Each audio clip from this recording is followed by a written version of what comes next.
Magandang araw mga kaperol! Sa video na ito ay ating naman tatalakayin ang tungkol sa mga krusada.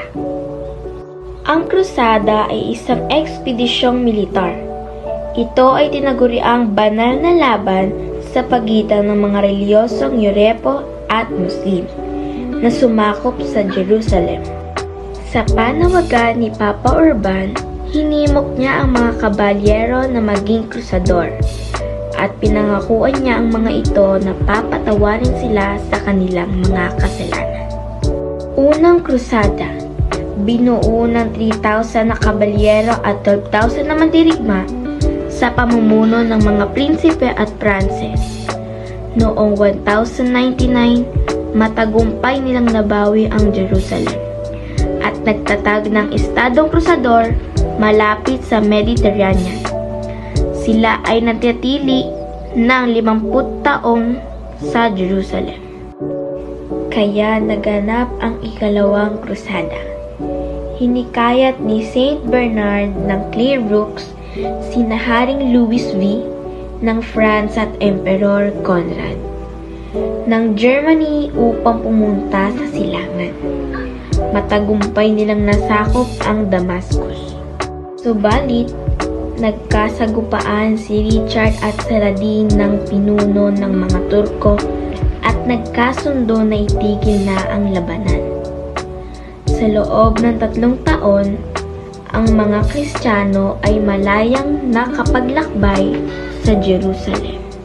Noong taong 1212, isang batang 10 taong gulang nangangalang Stephen ay naniwalang tinawag siya ni Kristo upang mamuno ng krusada. Libo-libong mga bata ang sa kanya ay sumunod. Subalit, karamihan sa kanila ay dinapuan ng sakit, nasawi sa karagatan, at ginawang alipin. Ang ika-4 na krusada ay naging isang malaking iskandalo ng mga krusador ay ginulo ng mga mangangalakal ng Binitra na Kristiyanong bayan sa Sara.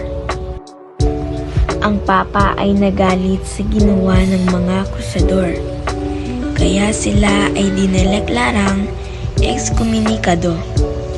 Noong 1261, sila ay napatalisik ng Constantinople at naibalik ang Imperyong Byzantine. Ang huling kuta ng mga Kristiyano sa Arce ay pinapa sa kamay ng mga Muslim at ito ay naging simula ng panghihina ng krusada.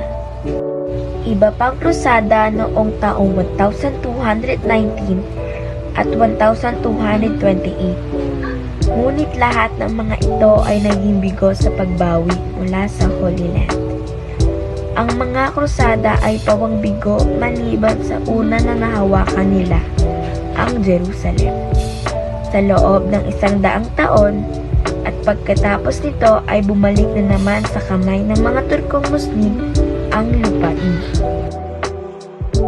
Maganda din ang naging resulta ng mga krusada sa kalakalat na palaganap ng komersyo, at ito ay nagsilbing salik sa pag-unlad ng mga lungsod at malalaking daungan.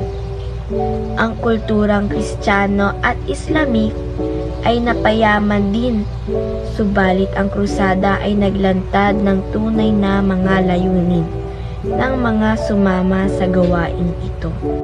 At ang huli, nagkaroon ng pagkakataong makapaglakbay at mangangalakal. At dito nagtatapos ang mga krusada. Salamat sa pakikinig!